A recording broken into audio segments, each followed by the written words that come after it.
Olá, boa tarde, cá estamos nós para dar início a mais uma viagem bonita do nosso Intercidades. E hoje vamos começar no Minho, em Arcos de Valdevez, com o Alto Minho Science Fest. Imaginem, é qualquer coisa de extraordinário que acontece no Minho. Conta lá, é a media partner desta iniciativa e, portanto, daqui a pouco vamos lá. Depois, vamos até onde? Vamos até Amarante e Caldas da Rainha, falar de artesanato. E ainda vamos fazer uma paragem literária em Arganil. Vamos dar um saltinho em Lisboa para falar de cerâmica e ainda vamos ter tempo para uma paragem no Apiadeiro de Viana do Castelo para falarmos simples e direito. Estamos, portanto, em contrarrelógio, mas apanhámos o comboio que para agora no Alto Minho Science Fest, que está a decorrer, como já vos disse, em Arcos de Valdevez até ao dia 15 de março. Um evento que vai na segunda edição e que tem este ano o foco no cérebro, saúde e bem-estar. E é lá que está o Hugo Santos Gonçalves em direto. Olá, Hugo! Boa tarde. Olá, boa tarde, Rita. Estamos no primeiro dia do Alto Minho Science Fest com o tema Cérebro, Saúde e Bem-Estar, exatamente como disseste. É um festival de ciência que tem mais de 50 oradores, cerca de 40 projetos de ciência e 25 workshops. Portanto, temos aqui 4 dias repletos de muita ciência para todos os públicos e a entrada é gratuita. Comigo eu tenho o diretor do Centro de Ciência Viva dos Arcos, José Carlos Fernandes. Sr. Diretor, o que é este Alto Minho Science Fest? Eu diria que o Alto Minho Science Fest é uma ousadia. É uma ousadia que é, no coração do Alto Minho, fazermos um grande festival de ciência à imagem do que será um grande festival de música. Isto é, em simultâneo nós temos 8 palcos, 8 cenários, outros grandes cenários, a Feira Mostra, o Palco Alto Minho, a sala Himalaia, os laboratórios, em que simultaneamente estão a acontecer atividades que têm esta linha comum que é a ciência. Portanto, é um festival feito para comunicar ciência e um festival que, no fundo, é o corolário de toda a atividade que vamos desenvolvendo no dia-a-dia aqui neste espaço, que é um espaço de comunicação de ciência, inspirada num cientista arcoense que é o Himalaia, e que nós queremos cumprir esse legado do Himalaia. E então este festival tem já a sua segunda edição. O ano passado foi muito centrado na inteligência artificial. Este ano o tema central é cérebro, saúde e bem-estar. E porquê a escolha deste tema? Porquê cérebro, saúde e bem-estar como o tema do segundo ano deste festival? O cérebro acaba por ser algo emblemático. É através do cérebro que nós sentimos, que nós vemos, que nós nos posicionamos no mundo e a partir desta ideia do cérebro, da neurociência, nós queremos trabalhar assuntos ligados à saúde, mas também, por exemplo, às doenças degenerativas do cérebro. Por isso que temos aqui uma componente forte ligada, por exemplo, à demência. Temos um painel intitulado Demência, a pandemia silenciosa, mas também questões ligadas ao sono, outra temática central, ou às dependências digitais. Portanto, a ideia com este festival é trazer para esta casa várias tribos e, no fundo, atrevo-me a dizer que é um evento feito de pequeninos grandes eventos.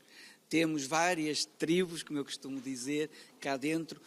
Vamos ter, por exemplo, um seminário promovido pelo Norte Negócios, mas dado por 2 enfermeiras que vão falar do cancro. O tema é quando a ciência encontra a vida. Temos... São muitas organizações que se juntam aqui para mostrar a ciência e a tecnologia. Para mostrar que as coisas podem acontecer em territórios onde normalmente nós estamos habituados a ver que elas aconteçam. E também porque estamos integrados nesta grande rede nacional que é a Ciência Viva, os centros Ciência Viva, que nos dão também essa rede para podermos fazer coisas, andaria fora da caixa, que não gosto deste termo, mas coisas verdadeiramente diferenciadoras. E este é também o pontapé de saída, vamos dizer assim, para a celebração dos 30 anos do Centro de Ciência Viva aqui dos Arcos. Permita-me uma correção. O Centro de Ciência Viva dos Arcos tem 4 anos, a Ciência Viva tem 30 anos. Por isso é que temos um bocadinho este slogan da geração ciência, das pessoas que em 30 anos foram impactados por tudo o que aconteceu na Ciência Viva. E tem-se feito coisas muito bonitas, sobretudo nesta ideia de descomplicar a ciência, torná-la acessível ao comum dos cidadãos. Por isso é que nós dizemos que esta não é uma festa de investigadores, não é um festival de cientistas, é um festival da família, da ciência cidadã e da ciência que verdadeiramente transforma o mundo. E é para todos, e por isso é que também é de entrada livre. É de entrada gratuita, enquanto isso for possível, irá acontecer, porque precisamente nós queremos ter o maior número possível de pessoas neste festival e daí irmos buscar nomes muito conhecidos de diferentes áreas. Acabámos de ter o Pedro Abrunhosa, o Quintanilha, o jornalista era o Carlos Daniel, entra-nos pela casa todas as noites. Portanto, e agora à noite vamos ter um painel que se chama Na Terra dos Sonhos Podes Ser Quem Tu És, em que vamos falar também dessa realidade, que as montanhas que delimitam um pouco o nosso olhar não nos podem impedir de sonhar. E já vamos falar também desses temas mais à frente. Eu gostaria apenas de chegar aqui até à parte do pavilhão do conhecimento, do Centro de Ciência Viva. Vou falar aqui com a Sandra, que nos vai falar aqui um pouco daquilo que podemos ver neste espaço, Sandra. Certo, muito bem. Vamos nos levantar primeiro. Claro, melhor. Sim, trouxemos do Pavilhão de Conhecimento Ciência Viva, também juntarmos a este festival com a temática do cérebro, mas no fundo ligado à saúde e como é que a ciência também melhora a nossa vida e a nossa condição e como é que isto também podemos passar essa informação para ser fácil de entender. Trouxemos o nosso cérebro, nós temos aqui um cérebro e é muito interessante porque vamos trabalhar aqui um bocadinho dentro da temática da linguagem. Portanto, o nosso cérebro está dividido aqui, neste caso, de uma forma por cores, não é? Para representar como é que funciona dentro de nós também. E cada área tem uma função. Portanto, é uma máquina que cada área tem uma função. E nós podíamos perguntar assim, como é que estás a sentir, cérebro? E poderíamos usar aqui este terminal, quase como um circuito elétrico. Vamos então ver se temos alguma ação. Vamos ver. Vamos pôr aqui este aqui. Neste momento não temos aqui ação nenhuma. Pois não, este cérebro não está a correr bem, se calhar precisava descansar também. Mas como estava dentro da linguagem, ou seja, eu vou acionar aqui estes terminais e ele dará uma resposta. Mas eu acho que o cérebro agora sim vai funcionar. Agora já não quer. Olha, também temos aqui um robô que está neste momento no chão, não é? Ele teve é o Paco, nós trouxemos o Paco do Pavilhão do Conhecimento, onde também temos a Viva, e hoje trouxemos o Paco a passear e o nosso Paco... Agora levantou-se. Agora levantou-se. Ele é só por si essa estrela, portanto a tecnologia é uma forma de vermos também como é que funciona e podem comunicar com o Paco, digam lá para Paco, dá a pata. E ele dá a pata, é verdade. Portanto, temos aqui um robô assim super tecnológico, faz assim uma data de tarefas. Que tarefas é que ele faz? Quase como estivéssemos a falar com o animal de verdade, portanto, levanta as duas patas, faz assim os mecanismos. Mas nós trouxemos outras coisas também. Aqui trouxemos outro animal que também contribui para a ciência, que são as dáfnias, não sei se já ouviram falar em dáfnias, e estão relacionadas também com o cérebro, portanto elas funcionam de uma forma... Melhor do que o Paco. Melhor que o Paco, sim. Dependendo de por exemplo, fazemos um teste com os grupos e fazemos uma ação que é usando, por exemplo, as drogas sociais, a nicotina, o álcool, a cafeína e como é que isso altera o nosso batimento cardíaco. Como as dáfnias têm um coração como nós, no caso das dáfnias está na parte de trás do pescoço, e conseguimos ver o aumento ou a diminuição desse batimento. Portanto, conseguimos ver isto em tempo real e é muito interessante para todos. Muito bem. Sim. Muito obrigado, Sandra. Nós já voltamos aqui ao Alto Minho Science Fest, que é o primeiro dia destes 4 de festival aqui em Arcos de Valdevez.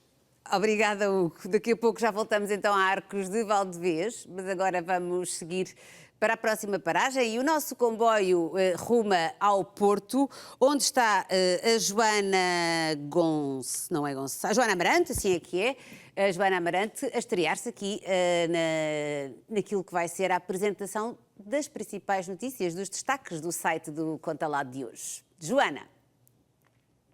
É verdade, Rita. Boa tarde e boa tarde também a todos aqueles que nos acompanham no Conta Lá.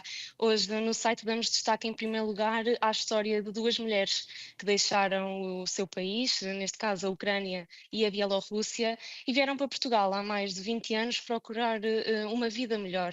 Trabalham as duas na fábrica de licor Beirão, na Lausanne. Não escondem as saudades que têm dos seus países, mas encontram em Portugal também uma casa. É uma história realmente muito interessante da nossa equipa de Coimbra, o Manel Portugal e o João Miguel Silva. Depois seguimos com o Uncover. É um festival que decorre em Guimarães e que desafia o público a questionar o poder da imagem. É uma notícia da jornalista Regina Ferreira Nunes. Este é um evento que conta com exposições, workshops, concertos que exploram a relação entre a imagem e as diferentes percepções que cada um pode ter de um mesmo espaço, do mesmo objeto, por exemplo.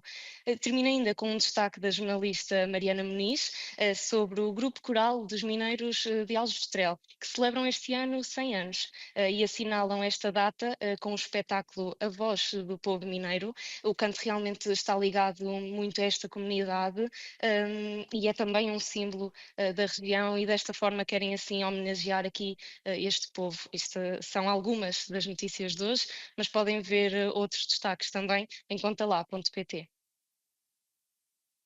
Obrigada.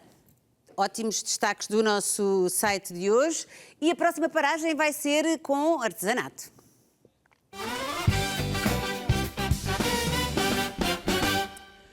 Pois é, hoje o nosso Inter, a equipa, é dedicado ao trabalho dos novos artesãos. A Regina Nunes está em Amarante e a Daniela Magalhães nas Caldas da Rainha. Olá, amigas! Estão boas? Estão, sim, senhor, já estou a ver lindíssimas. Vamos avançar com a Regina, ela que está com um jovem oleiro de Gondar. É isto, Regina? E com o seu pai, há 2 gerações. É isso mesmo, Rita. É isso mesmo, Rita. Olha, eu estou em Gondar, freguesia de Amarante, para quem não conhece, precisamente para vos dar a conhecer uma das mais nobres artes que nós temos no nosso país, que é o barro negro. O barro negro. Através das imagens do Carlos Moreira, nós conseguimos perceber e conhecer algumas peças utilitárias, sobretudo de cozinha. Mas para nos explicar um bocadinho melhor sobre estas mesmas peças e como é que elas são feitas, como é que elas ganham esta cor, nós temos precisamente o João Paulo Teixeira, que é o mais novo oleiro daqui desta zona. É o segundo, porque só temos o pai e o filho que se dedicam a esta arte. João, muito boa tarde. Como está? Bem disposto? Boa tarde. Estamos aqui a picar o barro, pois ele é extraído da natureza. Sim, é extraído da natureza. E temos de picá-lo assim, pois ele na natureza é úmido, mas nós deixamos a secar e ele fica em pedra. Para depois de ser esmagado, ficar em pó, nós pegamos na peneira, que é este utensílio aqui. Exatamente. Muito tradicional nas nossas casas, não é? E basicamente vamos usá-la para separar a pedra do pó.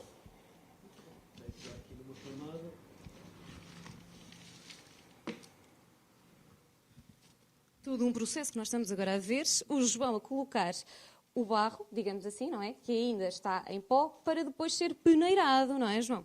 Exatamente. Vamos lá então? Sim, sim. Então vamos lá. Carlos, queres acompanhar-nos até ao processo da peneira? Agora nós vamos aqui para os exteriores e é onde tudo acontece. A realidade é essa, onde tudo acontece. Nós já temos ali o César, inclusivamente, para nos mostrar como é que é este processo de peneirar o barro.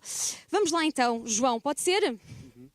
Porque também Diga. peneirar também serve para separar as impurezas, tipo paus, ervas que ficam dentro do barro e serve para haver essa separação. Muito bem. Agora, do João, eu vou passar para o pai. César, como Boa tarde, está? tudo bem, muito obrigado. César, eu começo por lhe perguntar, depois da etapa que o seu filho fez, não é, que foi partir o barro, temos que peneirar o barro. Porquê? Conte-nos. Porque o João também já explicou quase tudo. Portanto, nós depois do barro e do pico, temos que o passar pelo crivo. O para quê? Para que fique só o pó fino, para retirarmos areias, raízes, todas as impurezas que vêm da natureza, porque o barro é extraído, este barro que está aqui está puro, natural, como veio da natureza. Então nós temos que retirar todas essas impurezas. Então eu agora vou crivar um bocado. Exatamente. Carlos, olha só esta maravilha. Isso, mostra lá para casa como é que se peneira o barro. Como estão a ver, de pedras, como estão a ver aqui na minha mão, transformamos pó. O pó, este pó pode tocar, que é macio. Posso tocar? Pode. Posso sujar as mãos? Que maravilha. Estão a ver que Isto é pó. fica macio, exatamente. Este pó serve para as senhoras que porem a máscara, fazer uma máscara, pôr na cara, que é para limpar os beleza, não é? pontos, né? Agora vou misturar um bocadinho de água. Eu vou misturar um bocadinho de água. Que é para ganhar forma, não é? Que é para o barro começar a ganhar forma. Como estão a ver, tudo isto é natural. O barro, nós não colocamos nada que seja químico no barro. O barro, constante bem na natureza, é assim preparado para todo o processo. Exatamente. E agora, começamos aqui a ganhar forma, não é? O amassar do barro é precisamente como se amassa o pão. Portanto, estão a ver? Nós temos que... Vamos misturando água e vamos misturando barro. Até que a pasta fique homogénea. Quando ela estiver pronta, quando ela não estiver já a colar nas mãos, acontece que ela está pronta para a modulação, para ir para a roda. Exatamente. Estão a ver? Aos bocadinhos eu tenho que a pôr preparada, que é para irmos para a roda. Exatamente. Que é precisamente para onde nós vamos agora, não é? Ok. Muito bem, César. Até daqui a pouquinho. Nós agora vamos até à roda, onde finalmente nós podemos começar a ver a forma a ser feita novamente com o João. João, agora vou-me sentar, salvo seja, aqui ao seu lado. Vou-me colocar aqui ao seu lado. Conte-me como é que este processo é feito de formar aqui a peça de barro. Para já, esta é a roda baixa, a roda tradicional do Norte. O design dela tem mais de 400 anos. É a roda que eles utilizavam e que nós utilizamos também. E é manual, é movida com... Essa é uma grande particularidade por ser manual, é que também torna as peças diferentes? Nem tanto, isto depende do oleiro que está a fazer a peça. Mas é mais trabalhoso, mas é uma forma mais primitiva de a fazer, não gasta eletricidade. Artesanal. Sim. É tudo 100% artesanal, desde o partir o barro até fazer a modelagem, digamos assim, não é? Exatamente, e isto tem a técnica desta roda é diferente das outras rodas, as rodas elétricas, semelhantes, mas tem outros passos e pronto, dá para fazer peças bem altas, tal como a outra roda, dá para fazer tipo a mesma coisa, praticamente. João, nós há pouco, no início deste direto, eu abri este direto a mostrar algumas peças de cozinha utilitárias, correto? Que peças é que vocês fazem? As tradicionais de Gondar é tudo sobre a culinária. Temos o alguidar, que é para o arroz seco. Temos a chocolateira, que era para cozinhar o café. A caçoila, que é para o arroz de tomate, arroz de feijão. Maravilha! E também tem uma que tem um processo de fermentação, que é a vinagreira, onde se punha o vinho a azedar para virar o vinagre. E também não só, eu atualmente faço qualquer tipo de peça, mantenho as tradicionais, mas o meu foco é fazer peças utilitárias. Exatamente. Ou seja, peças que não estão lá só para decorar. tem uma função. propósito, tem uma função. João, depois desta fase, nós sabemos que temos uma muito particular, que é a suenga, não é? Ou seja, que é o cozer as peças. E é aí onde elas ganham cor, não é? Sim, Podemos ir ver?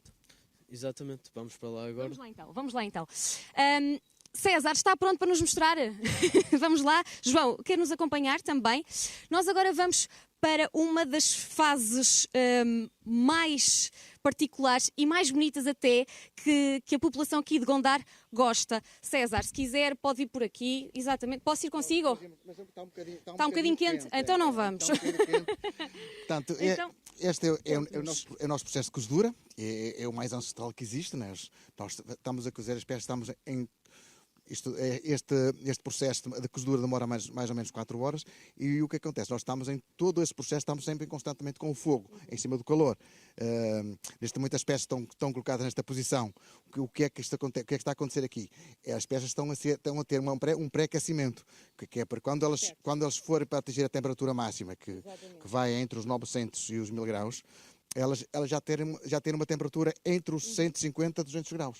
O porquê? Porque se nós colocássemos uma peça fria diretamente no fogo forte, essa peça rebentava. Pois, quebrava, não é? Exatamente. Claro. Mesmo assim ainda rebentam, mas elas têm que ter um pré-aquecimento que é para pronto, quando chegar à parte final, que é, digamos assim, à cozedura, né, elas não rebentarem. Então, lá em casa, para quem não conhece, como é que estas peças ficam com a cor preta? Exatamente. O que é que acontece? O barro pode ser castanho, pode ser azul, pode ser vermelho, pode ter a cor que tiver. No nosso processo de cozedura, elas ficam todas pretas. O que é que vai acontecer? As peças são cozidas, como já disse, entre 900 a 1000 graus. O barro fica incandescente, fica todo vermelho, as peças ficam todas vermelhas. Se nós terminássemos ali a cozedura, o processo, as peças ficavam de cor natural. Mas nós não queremos, o nosso barro é o barro preto, nós não queremos que ele fique vermelho. Então o que é que vai acontecer? Vamos isolar as peças com este tipo com a caruma, para que elas estão por baixo das peças. Vamos encostar em todas as peças e vamos abafar com terra. Depois aquilo fica todo tapado lá dentro, não há oxigênio, o que é que vai acontecer?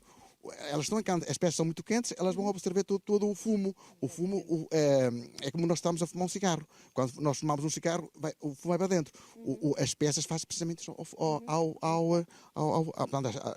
fumo, não é? E é por isso que elas ficam pretas, porque elas ficam pretas no exterior como na face. Muito bem. César, só um pequeno apontamento que ainda vamos fazer aqui com o João. Esta é uma arte em vias de extinção, não é, João? O que é que vocês fazem além destas peças? Começo já também a explicar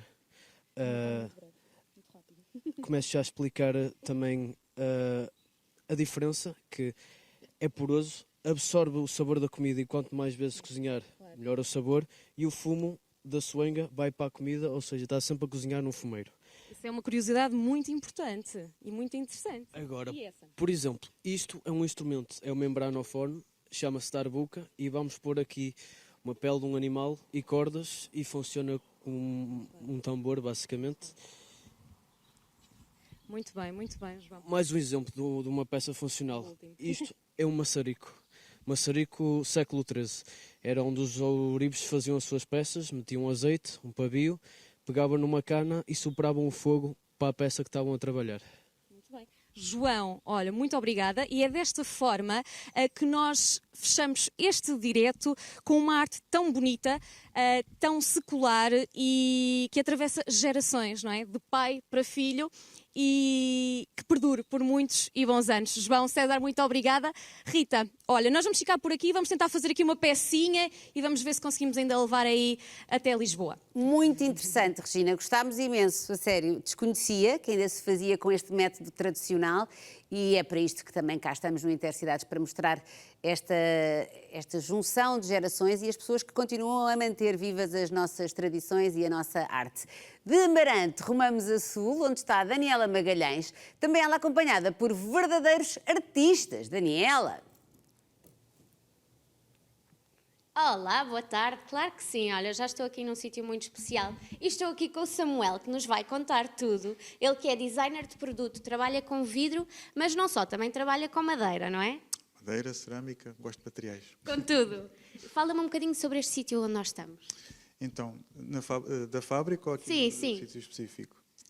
Nós estamos numa antiga fábrica de cereais, de moagem de cereais, chama-se Serge. Aqui neste espaço onde estamos, mesmo o nosso ateliê é partilhado por 3 pessoas e é sede de uma associação que fundamos também. Qual é que é a associação? A associação chama-se ADOC, Associação Design Ofícios e Cultura. Temos o carinho de chamar este sítio, este espaço, por DOCA, trocar o A do início para o final, e serve um bocado também de DOCA como é um porto, não é? Um porto seguro até. Porto seguro, sim, onde se trabalha. E vocês estão a ver aqui vários trabalhos feitos em madeira. Todas estas estruturas foram feitas pelo Samuel, certo? Por mim E pelos colegas que também estão aqui. Nós também vamos conhecer ainda mais um colega deste ateliê, que é o Vítor, que já está ali à nossa espera. Nós já vamos conhecê-lo. Para já, vamos conhecer um bocadinho. Além, já vimos aqui vários trabalhos de madeira. Eu volto a dizer, tudo aquilo que vocês veem nestas paredes foi o Samuel que fez estas bancadas com os colegas. Portanto, trabalho está completamente exposto. E agora, passamos aqui um bocadinho à parte do vidro. Conta-me que peças são estas? Pelo início, bom, isto foi um projeto que começou num projeto de mestrado, que concluí em 2015. Na altura estava a trabalhar com elementos naturais e a melhor forma de os aproveitar, e ao mesmo tempo a frequentar formações de vidro soprado aqui no Sencal da Marinha. Certo. E nesta procura, nesta coisa de experimentar, encontrei uns troncos que já estavam ocos, dá para ver aqui nesse exemplo mais ou menos como é que ele é encontrado. E a partir do momento em que vi isso, vi ali um espaço vazio e achaste que seria o molde perfeito? Sim, quase. E nós vemos aqui, vocês conseguem ver, esta peça corresponde a este molde, não é? Exatamente. E assim sucessivamente. E assim sucessivamente, sim. Isto daria para tirar, ou seja, o molde vai sempre vai sofrer algum desgaste, sempre. As peças vão sempre apresentando algumas diferenças, né? Porque o molde vai se modificando, vai queimando. Certo. Diria que daria para tirar umas 30, 40 peças por molde. E depois é preciso ir fazer mais trabalho de terreno à descoberta de novos moldes. Por exemplo, ali naquele... Lá em cima temos mais moldes. Que já foram utilizados, ou são outras experimentações de formas. Certo. Nós temos aqui uma peça que eu achei giríssima, achei que o meu pai ia adorar esta peça.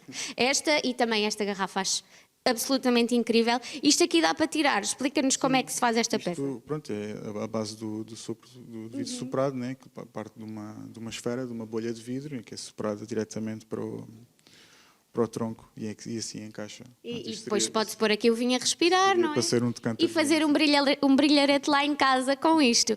E tu também tens uma marca. Nós também vemos aqui, isto é desta marca, não é? Sim, pronto, são várias coisas, não é?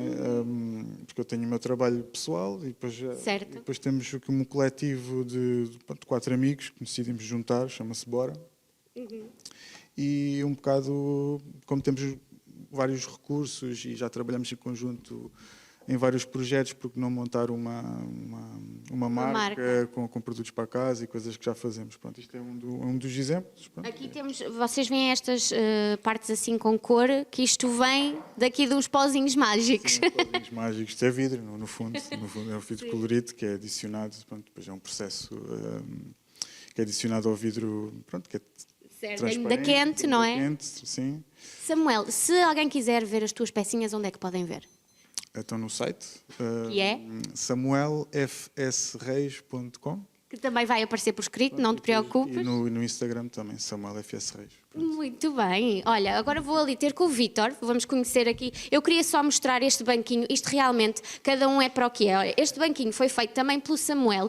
Isto aqui é feito de caruma. Alguma vez eu ia olhar para caruma e pensar, pode ser um banco? Nunca na vida. Mas o Samuel, como é um criativo e é espetacular, pensou num monte de caruma para ser um banco. Obviamente que aquilo leva um tratamento, será cola, prensado, não é? Mais ou menos, isto muito por alto, não é?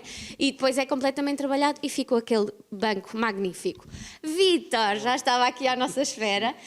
Vítor Agostinho, que trabalha aqui, também trabalha com vidro, mas também com cerâmica. Conte-me tudo. Pronto, também sou designer de formação, Sim. tenho alguma experiência na indústria de cerâmica e de vidro e todo este projeto teve início também no mestrado, um bocadinho como o Samuel, no qual eu estava um bocadinho cansado e farto daquelas condições todas, trabalhar na fábrica, responder a briefings, fatores económicos. Coisas aborrecidas. Eu era sempre caro, era sempre nada para fazer, e então quis fazer tudo aquilo que não podia fazer na fábrica. E então defini um projeto que chamei Moldes Mutantes, que estão aqui alguns exemplos, em que a ideia é pegar, tanto na cerâmica como no vidro, que usam recurso ao molde, e criar moldes que nunca repetissem a mesma peça, que Cada peça fosse única. cada peça fosse única. Aliás, quando corre mal, essa peça perde-se para sempre. Mas continua a ser única. Sim, sim, sim, sim. Podemos perceber como é que funciona aqui um bocadinho. Nós temos aqui o molde e o respectivo arte. Resultantes. Pronto, aqui a estratégia que eu usei aqui foi a desconstrução do molde e depois voltar a construir o molde. Peguei num molde de uma peça normal, de uma jarra, e foi cortado em vários pedaços, tanto na vertical como na horizontal, e depois voltei a unir estes pedaços todos com o elástico. Eu não sei se vocês conseguem perceber isto aqui. Sabem os casacos que têm aquelas coisas que apertam o capuz? Basicamente é isto. E foi o Vítor que criou este molde. Sim, e a ideia é todas estas peças, depois o molde vai ficar fechadinho e a peça fica toda, o molde fica estanque, é colocada a pasta líquida aqui dentro, ganha uma parede, é despejado, e isto é o processo clássico Para de ficar criar oco. peças ocas. Se nós olharmos aqui para as peças, se calhar numa primeira abordagem dizemos que as peças são todas iguais, mas não, todas elas são diferentes Isto porque encaixa sempre de forma é diferente. impossível repetir a mesma peça. Exatamente. É praticamente impossível. Pronto, e o que sai do molde é a peça como fica, quase não tem acabamento nenhum. Até tem assim umas arestas mais... Acaba por contar a história de todo o processo. Quando alguma coisa corre menos bem, fica refletido aqui na peça também. Exato. E agora temos aqui outro exemplo de molde. Não tenho uns moldes para mostrar como é que esta peça foi feita, mas vocês Temos conseguem, aqui um bocadinho vocês só. conseguem imaginar. O molde é composto por um conjunto de vários triângulos, que é a forma perfeita para se poder articular. Depois ela abre ou fecha e, pronto, e vai fazer peças sempre também diferentes. Também completamente diferente. As peças aqui são sempre diferentes. Este aqui, eu achei particular graça a este aqui dos cubinhos de gesso. Sim, isso tem a ver um bocadinho também com o meu fanatismo pelo Lego também, que eu sou um fã do Lego e das construções de Lego. Então, aqui é uma abordagem diferente, foi criar um módulo, quase que uma unidade, o pixel, e quase que posso criar peças com a tipologia que quiser, com o tamanho que quiser. Tem um exemplo, pode-se chamar uma jarra, mas eu quis colocar estes dois exemplos que acho mais interessante, porque isto é um pedaço de um molde já em fim de vida, que já estava desativado, que não era mais usado, e eu com o recurso aos cubos consigo... Há bocado explicou-me aqui como é que juntou estes dois moldes. Podemos refazer, porque esta já... Mas, por exemplo, desculpa, estou um pouco lá à frente. Não faz mal, não faz mal. Só tenho aqui alguns exemplos de cubos, Certo. mas pronto, a ideia depois era criar aqui uma parede. Ou Depois, seja... juntamente com os elásticos, ele ia ficar todo estanque, Exato. umas borrachas, e o processo era diferente. Pronto, e assim faço meia peça, neste caso. Posso também esticar a peça, aqui neste caso era colocar os cubos de uma forma diferente para poder estender. Vamos afastar esta jarrinha aqui para se ver. E depois também pode fazer aqui como esta, não é? Neste caso, juntou duas vezes este molde com, Sim, tinha outra com parte. os tais cubinhos. Tinha o outro resto do molde, sim, porque o molde tem duas partes. Pronto. Podia ser, neste caso é igual, mas podia ser diferente. Exato. Podia ser outra jarra diferente. E também pode ser feito inteiramente com os cubinhos. Sim. Temos é aqui um exemplo, ou seja, dispõe os cubinhos como lhe apetecer naquele momento. Uma peça mais alta, mais baixa, maior. Por exemplo, há outros exemplos aí espalhados pelo ateliê. Não é? Claro, isto aqui é um ateliê, já sabemos. Nunca, há coisas que não estão perdidas, estão aqui, mas onde é que elas às vezes estão, não se alguma sabe. caixa. Pronto, só para terminar, referir que este espaço não é uma oficina de cerâmica, eu não faço aqui, simplesmente faço Samuel, podes juntar-te aqui a nós? faço a exploração e tento usar isto como um laboratório. Aqui eu construo as ferramentas para construir os meus moldes, depois faço a peça até ela estar seca, depois a seguir vou colocar numa fábrica mesmo, numa oficina mesmo de cerâmica para construir. E o vidro é também igual, como o Samuel. Construímos aqui os moldes e depois temos que ir algum lado. Vítor, onde é que as pessoas podem ver as suas peças? No meu site, vitoragostinho.pt. Também vai aparecer por escrito, portanto não se preocupem. Sim. E nas minhas redes sociais, que se procurarem moldes mutantes também encontram, com certeza. Moldes mutantes. E no meio disto tudo, os dois também são professores, dão aulas, não é? Aliás, o Samuel daqui a nada já vai para uma aula, não vai? Por formação. Uma formação. E onde é que dás essas formações? E no centro de o Sencal, Centro para a Indústria Cerâmica, que tem um polo nas Caldas, na Marinha e em Alcobaça. E aqui nas Caldas é na parte da madeira e na Marinha é vidro. Pronto. Mais técnicas de fusão, não é sopro, é outro tipo de técnica. Outras técnicas, porque isto os artistas sabem fazer sempre várias técnicas. E o Vítor dá aulas onde? Dou também formação no Sencal, nas Caldas da Rainha, também na arte da cerâmica, na cerâmica criativa, essencialmente, e estou também professor convidado na ESAD, nas Caldas da Rainha, Escola Superior de Arte e Design. Muito bem, portanto fica aqui um bocadinho, temos aqui dois colegas, dois designers de produto que impulsionam aqui a arte também nas Caldas da Rainha e que isto dure por muitos anos e não se esqueçam de ir ver os sites deles, porque já viram que tem peças lindíssimas. Sem a mínima dúvida, Daniela, sabes o que é que eu estava aqui a pensar, já com o teu direto e com o direto da Regina, as maravilhosas cabeças dos artistas, não é? Quando nós conseguimos que eles nos expliquem como é que é o processo de criação, é espetacular e é muito bom ver isto a acontecer um pouco por todo o país e nós cá estaremos sempre para mostrar o que é que os artistas, os artesãos portugueses, os pintores, todos eles, criadores de várias formas, andam a fazer. E é por isso, Daniela, beijinhos, boa viagem, que agora vamos sair das Caldas da Rainha e vamos de Intercidades para uma nova paragem, também com um artista, tem 30 anos, é designer de moda e figuração. A vida do André é um mundo inteiro numa lata de sardinhas. Nasceu em Setúbal, mas cresceu em Guimarães, para onde a família se mudou quando o André tinha apenas 2 anos. Viveu e estudou em Guimarães e mais ou menos até aos 23 anos. Formado em Design e Marketing de Moda pela Universidade do Minho, desde cedo que o André percebeu que o mundo era demasiado pequeno para ele. E é por isso que vem hoje aqui partilhar este seu mundo tão rico ao Intercidades. Mas primeiro, veja estas imagens. Passar a marcha, vi passar a marcha. Ouvi alguém ao longe chamar o teu nome. Apaguei a luz e fechei as portadas. Bato na madeira, rezo que não voltes. Vi passar a marcha, vi passar a marcha. Ouvi alguém ao longe chamar o teu nome. Apaguei a luz e fechei as portadas. Bato na madeira, rezo que não voltes. Imagens maravilhosas e aqui está comigo o André Rodrigues e arte, é isto? Exatamente. Eu disse assim, Rodrigues, dois, para soar assim parece, mais... dá-me a intuação que quiseres, pode ser Andrés. Andrés Rodarte. Olha, André, uma vida incrível a tua, porque, pelo que me parece, uma cabeça também artística desde muito pequeno. Desde criança. E vamos começar mesmo por aí. Vamos começar por ti, criança, em Guimarães, que é onde tu cresces, não é? Uhum. Quando é que tu percebeste que havia qualquer coisa de um espírito criativo em ti, lembras-te? Desde muito cedo. Os meus brinquedos favoritos eram Legos. Adorava desenhar, passar horas e horas sozinho ou com adultos, conversas de outro foro. Portanto, desde muito cedo que eu sempre tive uma expressão artística bastante desenvolvida, mesmo juntamente quando os meus pais me levavam como psicólogos, era sempre o que tinham como feedback. E esse lado nunca deixou. Ou seja, gostavas mais de estar com adultos, de ouvir as conversas dos adultos sim. do que com as A minha crianças? paciência era muito pouca também, portanto eu preferia mesmo era estar com adultos. Eu ficava horas a ouvi-los conversar e a debater com eles. E viveste em Guimarães até aos 23 anos. Sim, exatamente. Que é um sítio incrível, mas tu sentiste de alguma forma, eu não quero dizer aqui um adjetivo que seja pejorativo, mas sentiste que precisavas de sair? Exatamente. Era um meio demasiado conservador na altura? Era bastante conservador. E ainda continua um bocado conservador, tendo em conta que sou uma criança com, digamos, uma expressão artística um bocado diferente do que a população de Guimarães estava habituada. Então crescer foi sempre um desafio, tendo em conta as mentalidades que me rodeavam. A incompreensão era muita e a minha necessidade de fazer mais e de criar coisas quase que chocassem mais através da beleza era muito grande e às vezes sentia-me incompreendido naquele meio E foi quando eu decidi sair da cidade. Entretanto, a minha família já tinha regressado a Setúbal e foi quando eu vim para aqui também. E foste para Setúbal.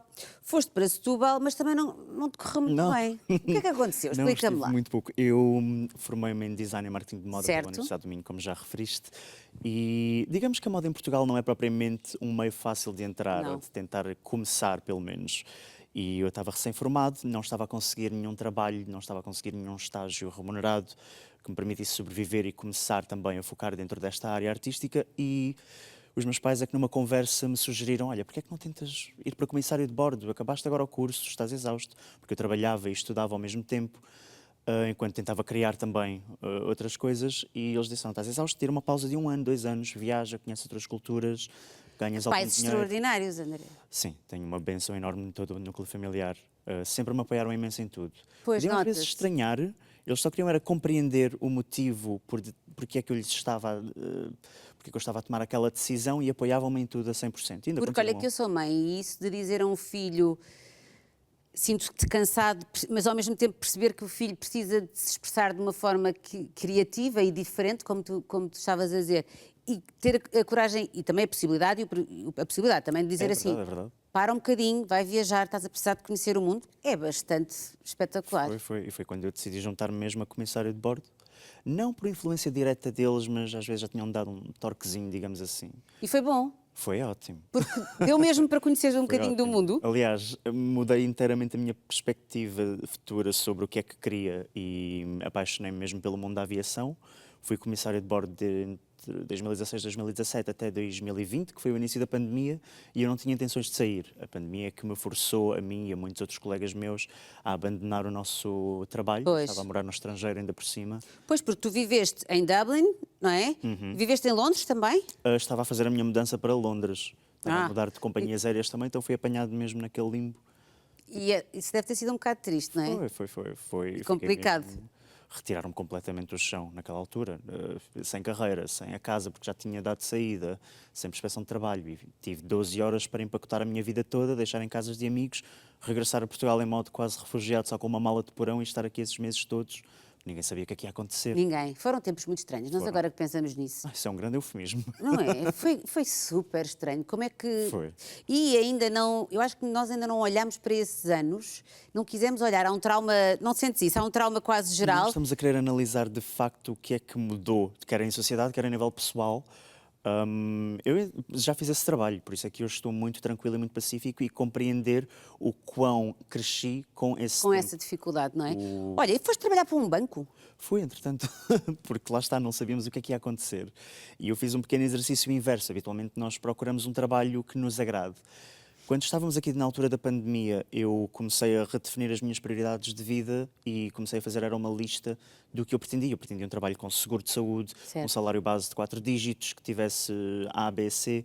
E depois é que fui procurar cá em Portugal que trabalhos é que me forneciam isto que eu estava à procura, porque essas é que eram Querias as uma minhas segurança, prioridades. de certa forma. Totalmente, Precisavas naquela totalmente. altura, não é? Um trabalho que fosse remoto, para evitar contacto. Era uma fase de muita incerteza e eu queria ter isto como segurança para sobreviver.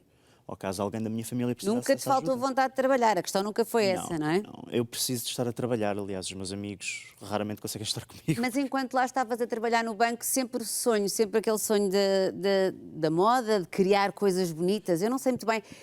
Eu não sei se isso é a moda, no teu caso. Eu acho que é muito mais do que isso, É mais não do que isso. É arte usável quase. Quase dentro desta categoria. A criação de figurinos, a criação de moda também passa por aí, mas é sempre a moda enquanto forma de arte também. Certo. De expressão. Porque tudo aquilo que tu fazes, e já lá vamos, é muito teatral, é muito cinematográfico. É isso que eu acho que A expressão em inglês até é costume design. Exatamente. E foi por isso também que te aproximaste, penso que através de amigos, do teatro. No caso, foi o Teatro da Trindade?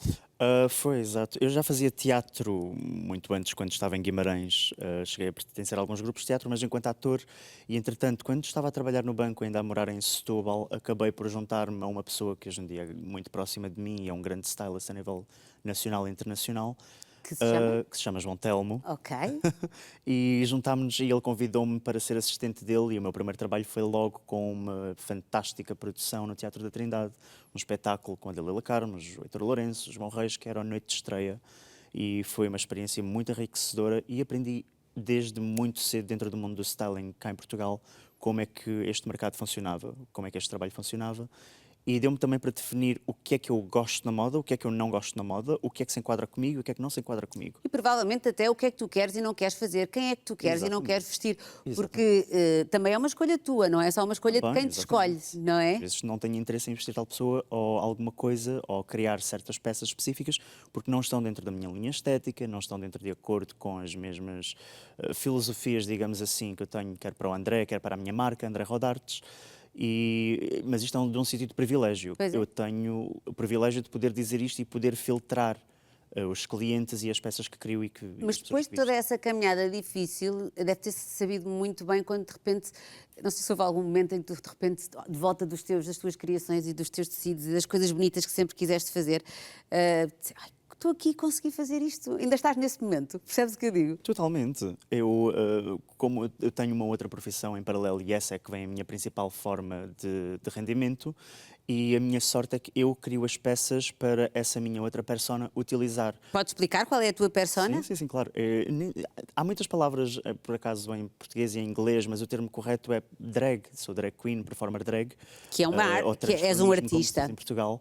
Portanto, eu tenho a sorte de eu ser a minha própria montra. O que vem da minha cabeça, sei que vai ser exatamente como a minha cabeça idealiza. Portanto, tu vestes as tuas próprias criações também. Exatamente. E a maioria das peças que acabaram por se viralizar um bocadinho são peças que eu idealizo para mim, e acho que aqui é uma chave muito importante para garantir o sucesso e a autenticidade das peças a nível estético, é manter essa identidade comigo, e é isso que resulta também com as pessoas. Há muitas pessoas que ainda têm um grande preconceito, já cada vez menos, porque também já há mais conhecimento, mas muito preconceito em relação ao trabalho de uma drag queen, que é um trabalho altamente artístico, é de facto uma personagem. Claro. Aliás, há concursos e pelo mundo inteiro que são absolutamente extraordinários de pessoas que mostram a arte de serem drag queens. Exato, não é? exato. Como é que tu, em Portugal já se consegue viver, fazer, tu disseste que é a tua principal fonte de rendimento? Mais ou menos. Eu sou não é? uma das poucas abençoadas em Portugal que consegue viver da sua arte. Nós conseguimos contar pelos dedos A tua personagem como é que se chama? Miss Velvet. Miss Velvet. Porque acho que ficou mais elegante do que Madame Veludo ou Senhora Veludo, sabes? Mas apesar do sofá também ser, é muito confortável. É, não é? É lindo esse nosso sofá. Português. Português também. Sim, e por isso é que se vê a para qualidade. a semana vamos ter cá a criadora destes sofás, aliás, e este também é lindo. Tudo o que está aqui no nosso cenário. Dela. Vou-te explicar tudo o que está aqui no nosso cenário, é tudo criadores portugueses. Fizemos o nosso cenário todo com peças. deixar aqui alguma coisinha também, não é? Pois devias, mas olha, não sei, este não vai ficar com toda a certeza, apesar de ser lindo. Já o vestiste? Já. Eu criei este fato, por acaso é uma história engraçada. Este fato foi criado e codesenhado em parceria com um grande amigo meu também, stylist, o Gonçalo Melo. E foi criado inicialmente para a Cristina Ferreira. Foi desenhado tendo ela como intenção, mas acabou por não ser aprovado, e criámos uma outra peça em parceria com o João Rolo, e acabei por ficar eu com esta peça e eu criei o resto do fato, então parece que é um vestido só, quando na verdade são duas peças. E a Bárbara Bandeira gostou imenso dessa peça quando me viu a utilizá-la e usou-a como roubou-te figurino. a peça. Não roubou, que está Pediu aqui de volta. emprestado, Mas não, sim. claro. Deu emprestado, alugou a peça. Aliás, tu já vestiste a Bárbara noutras circunstâncias também, não é? Ela usou este no videoclipe dela, o Mais, e mais recentemente o meu trabalho ficou um bocado viral com outro videoclipe da Bárbara. Com outro videoclipe da Bárbara, exatamente. Mas quem olha para esta peça, e lá está, ela está aqui na minha mão, é roupa, mas não é, percebes? É arte usável. É arte. É arte usável. É arte, podia estar... podia estar como estava de resto aqui em cima, e é uma peça de arte. Busca de materiais não convencionais também dentro de Tentas procurar esses. Como é o teu processo criativo? Explica-me lá, onde é que tu te inspiras? Eu costumo inspirar-me muito na teatralidade da moda, nas grandes casas de alta costura dos anos 90, dos anos 2000, 80, 90 e anos 2000, como Alexander McQueen, Thierry Mugler, Galliano, todos esses grandes são as minhas maiores inspirações, e tento procurar sempre a beleza dentro do que consigo criar ao meu redor. Às vezes estou a ir ver um museu e vejo uma estátua que me inspira e tento criar inspirado numa estátua, como foi o caso deste, ou vejo um quadro, coisas que me inspiram, tento rodear-me de coisas que me inspiram e depois a E peça quando acaba te por inspiras, sai da frente, porque tu criaste o vestido da Bárbara Bandeira, pelo que sei, em 5 dias apenas. Foi em 5 dias. Criámos o vestido que ela utiliza no videoclipe Marcha, todo coberto em filigrana Já portuguesa. tivemos a ver as imagens, mas se pudermos eventualmente passar de novo, era bom. Explica-me lá, esse vestido é feito de quê? Era feito de quê? Pois já vais explicar porque Exato, ele, teve exato, que... exato. ele depois teve que ser desfeito. O material ainda existe. O material ainda existe e neste momento se calhar está a ser usado por várias pessoas no país todo e nem sabem que Também é bom. a parte mágica disto. Pois é. O ciclo O de uma ciclo. peça. É muito Reutilização. interessante ver isso. No caso deste vestido da Bárbara, era uma joia autêntica. Era uma joia. E foi esse o conceito que me passaram. Eu fui convidado pela própria Bárbara e pela Raquel Guerreiro, que era a stylist dela, com quem eu já tinha colaborado, também para outras celebridades. Vamos a ver aqui o vestido, é lindíssimo, sim. Foi um trabalho mesmo muito, muito grande. Foram 5 dias a dormir apenas 2, 3 horas por dia. Apenas tinha menos de uma semana para desenhar o fato, arranjar os materiais, fazer os moldes, colocar as joias e enviar para Viana do Castelo para ser filmado. Incrível. E depois, como tu já me explicaste, evidentemente que era um vestido tão valioso que depois Muito, teve muito, que ser, como já explicaste também, de certa forma, desmantelado. Com tristeza tua, mas... Cerca de 112.500 euros só em material, em joias cedidas pela Portugal Jewels, a coleção deles fantástica. Portugal Jewels, aliás, temos que os trazer cá, que fazem um trabalho extraordinário Sim. também. E também de promoção da cultura portuguesa pelo mundo fora. E das joias portuguesas. E é muito bonito agora pensar que este vestido está aí a passear, provavelmente no Exato. pescoço ou nos brincos. Era muito stock para estar preso num só vestido. Também e acho. Arrombei quase com o armazém. E acho que é muito melhor distribuir a riqueza, não Foi, é? exatamente, Distribuir por exatamente. todos. Vamos fazer uma coisa, André, vamos só mostrar aqui algumas das tuas peças. Vamos nos levantar aqui os dois e tentar aqui, só ter aqui, por exemplo, eu acho esta, a mim, olha, sabes o que é que isto me faz lembrar? Sim. Madonna. Exatamente. Porquê? Porque Gaultier. Jean-Paul Gaultier. E eu criei esta peça em 2023, na altura, para os próprios espetáculos do Jean-Paul Gaultier, o Fashion Freak Show, que ele teve cá em Lisboa. E ele, entretanto, chamou-me para ir ao palco desfilar para ele com esta peça. Inclusive, esta peça já foi usada pela Sónia Tavares, pela... Minha diva Sónia, que fez anos ontem. Pela Cláudia, por várias outras pessoas também, porque eu também costumo fazer aluguer de figurinos. Claro, e fazes muito bem. Aliás, eu acho que esta parte da reutilização é muito geracional e ainda bem, porque não faz sentido coisas tão bonitas passarem só por uma pessoa, eu acho. E esse é o melhor Este exemplo. corpete incrível. Este corpete inspirado em Vivienne Westwood ou Christian Lindo. Lacroix. Isto é engraçado, porque isto foi... E há um brunch com uma amiga minha na Graça. Acabámos por passar na Humana, nas lojas vintage, que eu adoro. Também adoro. Ver por lojas vintage. Encontrei um casaco que não tinha muito boa forma, mas tinha este tecido magnífico. Espetacular. E era muito grande, já era muito antigo também o casaco. Eu acho que era cerca dos anos 60. E deu-me muito dó ter que o destruir, mas acho que o resultado... A peça ficou incrível. Eu acho que o casaco ganhou uma nova vida e de certeza que ficou feliz. Esta peça que eu vou mostrar agora, que eu acho absolutamente extraordinária, também faz lembrar Gaultier. Também faz as latas de perfume. Exatamente, mas é uma coisa espetacular. Que materiais é que usaste aqui? Este foi interessante. E o tecido, portanto, é organza líquida e ele tem este brilho magnífico, parece quase água. Isto é criado porque tem fios de pesca na teia e fios de tecido na trama. Isso é que dá este brilho consoante a cor. E o corpete? Material, o corpete, este... É assim? Lá está, é a procura não convencional de materiais. Isto é um material muito usado, eu criei o efeito inspirado em Alexander McQueen, não escrevi o que ele fez, mas ele tinha dinheiro e joalheiros para criar toda a peça em ferro. E o próprio McQueen também se inspirava quando fazia estas coisas, muitas vezes naquelas tribos africanas que usam aqueles colares em que elas ficam com aqueles pescoços altíssimos. E eu peguei também nesse Lindíssimo. conceito e pusemos apenas no torso. Mas isto é um material bastante flexível, usado mais na indústria automobilística para fazer detalhismo dos carros. É espetacular. Os cruzamentos. Então é Depois, aqui uma peça um bocadinho mais conservadora, mas que eu acho linda, vou dizer-te. Sim. Isto foi um fato que fiz na altura para a minha persona, para uma performance de burlesco, inspirado em toreros e inspirado... quase naqueles espartilhos renascentistas. Certo. Então toda a peça tem pequenos detalhes que se retiram, que se abrem.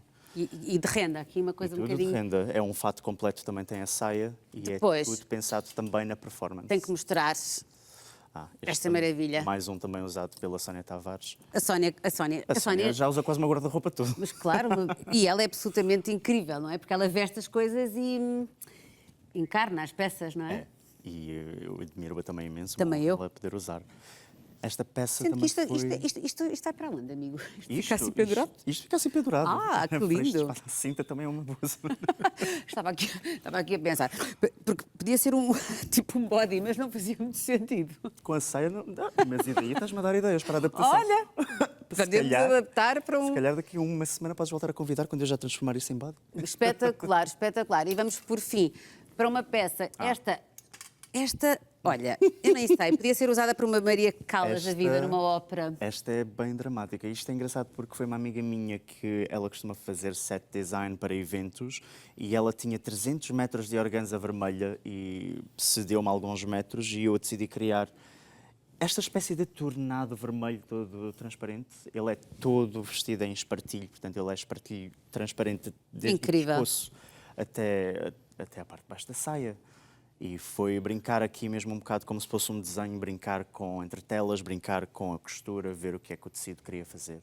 Deve ser tão bom quando tens uma visão e depois consegues concretizá-la. Também te acontece às vezes teres uma visão e depois de repente, isto não ficou nada daquilo que eu queria, ou não? Não. Não? Eu por acaso tenho a sorte de conseguir... Consegues normalmente sempre concretizar as tuas visões. Sim, e é uma coisa engraçada. Eu às vezes quando faço as minhas publicações, eu publico também o croquis inicial e tento fazer o mais aproximado com a realidade. André, estamos quase no fim, infelizmente, mas o que é que andas a sonhar? O que é que andas a sonhar a criar? O que é que andas a fazer? Eu apenas consigo dizer que quero continuar a sonhar, a criar o que gosto de criar. Eu, desde a altura da pandemia, deixei de fazer muito planos de 5 anos, 5, 10 anos. Tenho alguns objetivos que quero cumprir na vida, mas desde que eu tenha o luxo, sim, o luxo, digamos assim, é um luxo hoje em dia. Privilégio de continuar a criar o que me deixa satisfeito e continuar a entreter também as pessoas dentro da minha arte de drag. E a seres feliz e livre. E nós vamos continuar a acompanhar-te, André, porque é mesmo uma alegria ver artistas como tu, da tua geração, a fazer coisas tão bonitas com tanta liberdade. E nós já voltamos a seguir a um curtíssimo intervalo. E vamos falar de coisas importantes, regimes de casamento. Pois... Querem casar? É melhor saberem o que é que vão. Até já. Boa sorte!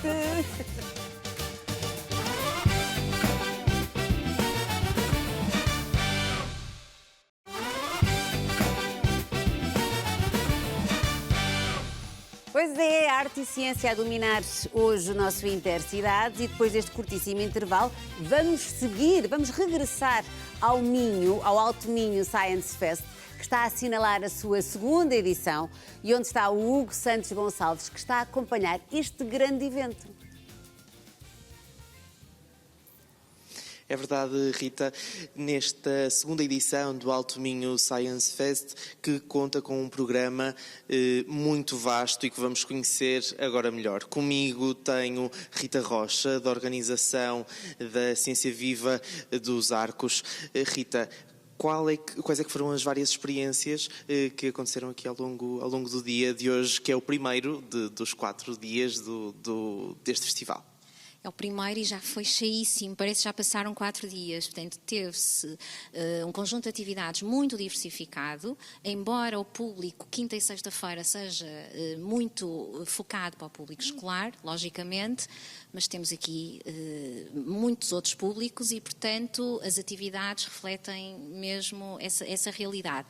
Desde workshops mais mão na massa, e, portanto, tivemos workshops nas várias salas do Centro Ciência Viva dos Arcos, em que as turmas, e portanto era por inscrição e é por inscrição, puderam realmente trabalhar uma temática relacionada com a segunda edição deste ano, de Cérebro, Saúde e Bem-Estar, e portanto, além desses workshops, tivemos também uma mostra de ciência.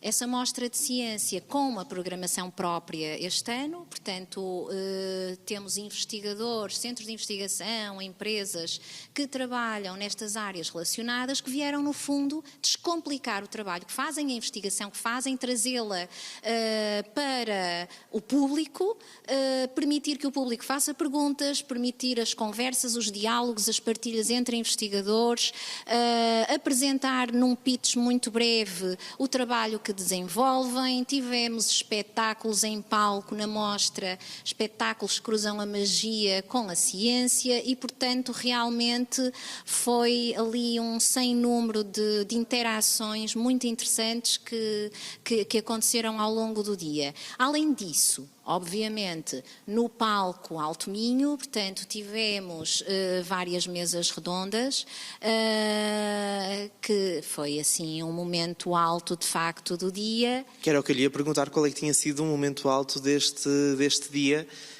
Eu sou suspeita, para mim o momento alto foi tudo, mas obviamente, e também pelo feedback assim muito emocionado das pessoas que estavam a assistir, não posso deixar de falar de facto na mesa redonda, que só o nome é assim maravilhoso, o brilho dos inícios e as mais belas coisas do mundo. E portanto o que ali se passou foi no fundo uma conversa entre investigadores, entre artistas. Tivemos o Pedro Abrunhosa, tivemos o professor Alexandre Quintanilha, tivemos a doutora Rosalia Vargas, portanto, centro do Pavilhão do Conhecimento, portanto, a responsável por Ciência Viva a nível nacional, e, portanto, tivemos ali uma confluência de assuntos que se misturaram, porque é isso, no fundo, que este tema também convoca. É uma interdisciplinaridade, é um trazer para o dia-a-dia das pessoas estas temáticas e as emoções. No fundo, é as emoções do belo, deixarmos-nos mesmo aqui encantar com a simplicidade daquilo que está à nossa volta e a curiosidade do questionar. E é esse também o alvo, diariamente, da equipa que está aqui a trabalhar no Centro de Ciência. E este momento foi indicado ou mais direcionado para o público infanto-juvenil, que estava a falar do feedback que recebeu das próprias escolas e dos professores. Que feedback foi este? Fantástico. É um dia diferente, é um dia educativo também, por isso é que os professores, e não são só os professores aqui dos Arcos, portanto, já houve, é a segunda edição, já se ganhou público, já se espalhou a mensagem, já temos escolas a vir de longe e, portanto, estão à espera de encontrar aqui uma forma diferente de aprender. E é isto que aqui está a acontecer no primeiro de 4 dias e, portanto, se isto o primeiro dia foi assim, isto no 4º dia vai sair daqui tudo. Não querem sair, querem ficar nos Arcos para sempre. E o que é que, quem cá vier, o que é que ainda pode ver no dia de hoje? Ora bem, hoje ainda temos um painel muito interessante. Falou do público infantil-juvenil, os workshops, de facto, a mostra, mas não é só público infantil-juvenil, não é? Portanto, nós temos aqui um painel muito interessante que vai decorrer agora às 9, portanto às 21, na Terra dos Sonhos, podes ser quem tu és. E como dizia a Rosalia Vargas, só estes nomes, dos painéis mais bonitos, a pessoa de facto é impensável não ir assistir. E no fundo neste painel vai-se falar do desporto adaptado eu espero que no final das pessoas que aqui vêm a falar, que são maravilhosas, uma inspiração, que saia daqui a pensar que estas montanhas não podem limitar sonhos de qualquer forma. E, portanto, é uma inspiração. Nós estamos aqui, enquanto centro, para permitir que esses sonhos se perpetuem e que venham ao longo do ano, porque é esse o objetivo do centro, mas neste painel vai ser realmente muito inspirador, porque a limitação não existe quando a vontade é muita, não é? E fala-se muito aqui da resiliência. E às 10h30 da noite, portanto, vai terminar com o espetáculo A Tertúlia dos 40. E, portanto, fica aqui um convite que vai ser, assim, a pérolazinha em cima do bolo para terminar aqui o dia em grande. Muito bem, com estas montanhas que não limitam sonhos e a Tertúlia dos 40, é este o programa que quem cá vier pode ainda aproveitar até pela noite dentro, aqui nos Arcos de Valdevez. É a frase que me ficou aqui no coração, Hugo, e que também, de certa forma, é uma frase que resume bem o nosso projeto, não só o Conta Lá como o Intercidades. Estas montanhas não podem limitar sonhos de qualquer forma. Obrigada, Hugo. Amanhã voltamos para conhecer mais um pouco deste festival fantástico no Minho e que consegue levar os maiores pensadores, as crianças, a academia, a reunir-se para pensar em ciência de uma forma que não é de todo elitista, mas uma forma de proximidade e de cidadania, como faz todo o sentido. Obrigada, Hugo. Até amanhã. E na próxima paragem, também ela nunca se limita nem pelas montanhas, nem pelos sonhos, nem pela rede. Vamos para Arganil, onde está a Tamara Simão, que nós, aqui no Intercidades, adoramos, com as suas recomendações literárias. E hoje, Tamara, estou particularmente curiosa porque disseram-me que isto é assim uma espécie de uma apresentação pessoal tua através de livros. Ora, eu acho isso incrível. Sim, Rita, olá a toda a gente que nos está a acompanhar em casa e também aí no estúdio. Sim, eu achei que seria interessante eu apresentar-me, mas dando 3 recomendações literárias que de certa forma me representam como leitora, mas também de alguma maneira a minha personalidade. Foi um exercício um bocadinho difícil porque eu comprometi-me a não dizer nenhuma peça de Shakespeare. E então, e quais são os livros que nos trazes, Tamara? Sim, o primeiro livro é Os Esquecidos de Domingo e, para não variar, este é um livro que eu gostava que fosse infinito. E quem são os esquecidos de domingo? Os esquecidos de domingo são aquelas pessoas que nós mais frequentemente esquecemos, infelizmente, são aquelas que já nos levam a alguns anos de avanço, que terminam os seus dias em lares e que muitas vezes são esquecidos aos domingos pelos seus familiares. A autora pega nesta premissa para nos contar não uma, mas 2 histórias de amor, em que vamos conhecer então o passado e o presente através de uma das funcionárias deste lar e uma das suas utentes. E porquê é que eu vos deixo esta recomendação? Porque é um livro que nos faz pensar nas pessoas com que nós nos cruzamos no dia-a-dia, como elas são também um tesouro, como elas trazem um tesouro dentro de si e uma história que vale a pena ser contada. E é um livro que dá muito valor aos pequenos detalhes e aos pequenos pormenores da vida, e eu gosto de olhar a vida dessa forma. E por isso é que vos deixo esta recomendação. Claro. E a próxima, Tamara? A próxima é um livro que eu já li 4 vezes, ou melhor, eu li 4 vezes no mesmo ano. O Retrato de Casamento. É da mesma autora do livro Hamnet, que foi agora recentemente adaptado para cinema e que está a fazer toda a gente chorar, mas este livro não é de todo triste. É também um romance histórico, mas tem como pano de fundo o Renascimento italiano. Mas tem muito mais suspense, porque nós ficamos a saber logo desde o início que a nossa personagem principal está morta. E porquê é que este livro me representa, se é assim tão, não diria macabro, mas nós já sabemos que a Lucrécia, uma menina de 15 anos, foi obrigada a casar e que, supostamente, morreu em menos de um ano depois do seu casamento por causa de febre. Mas corre o boato que, na verdade, foi o seu marido que a matou. É um livro que tem muita cultura, muita arte e, principalmente, uma mulher irreverente e muito poderosa, quase até descrita de uma maneira selvagem, mas que nós a vamos vindo murchando ao longo do tempo a partir do momento em que se casa. E de certa forma expressa isso mesmo, a maneira e a forma como muitas mulheres acabam por ser transformadas pela negativa quando são casadas, por assim dizer. É isso mesmo, quando são mal casadas, diria eu, não é, Tamara? Olha, o terceiro livro que tu nos queres recomendar também tem a ver com mulheres, chama-se O Silêncio das Mulheres, é isso? Sim, exatamente. E O Silêncio das Mulheres pega na história da Ilíada, mas conta segundo mulheres. Mulheres que foram apagadas, silenciadas pela história. E então este livro reflete precisamente nesse silêncio, na sua dor e muito principalmente no facto das mulheres também terem feito parte das guerras, nos campos de batalha e mesmo quando não estiveram nos campos de batalha, o seu corpo foi um campo de batalha e eu acho que nós não refletimos vezes suficientes sobre isto. É verdade, tens toda a razão, não refletimos, normalmente olhamos só para as mulheres e para as crianças como danos colaterais das guerras, mas elas estão muitas vezes invisíveis e estão muitas vezes nas guerras de forma bastante ativa e corajosa e sacrificada. Tamara, tu és uma pérola de Arganil, rapariga. E olha, sabes uma coisa? Esta coisa de termos feito este direto com rede, porque eu sei que tu alteraste aí um pouco o teu cenário em casa. Obrigada, Tamara, porque é muito bom ver-te falar e pensar e teve muito mais qualidade. Portanto, se fizeste algum pequeno investimento para conseguir ter mais rede, nós agradecemos-te imenso. Só fiz mudanças em casa. Tinha muitos livros no quarto, passei para ter muitos livros na sala. Pronto. Tudo por causa do Intercidades. Tamara, muito obrigada, minha querida. Até para a semana. Gostei muito. Foi ótimo. Obrigada. Tchau. Obrigada, querida. Eu.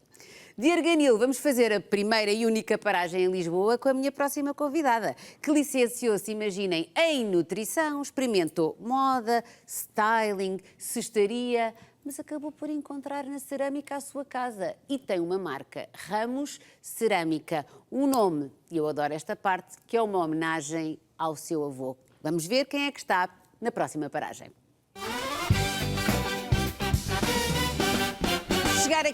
Vamos chegar aqui um bocadinho mais perto da Patrícia Gonçalves. Olá, Patrícia. Rita, como está? Oh, estou ótima, obrigada, mas vamos nos tratar por tu boa, pode ser? Bem, vamos obrigada. conseguir? Vamos conseguir. Patrícia, explica-me lá este teu percurso.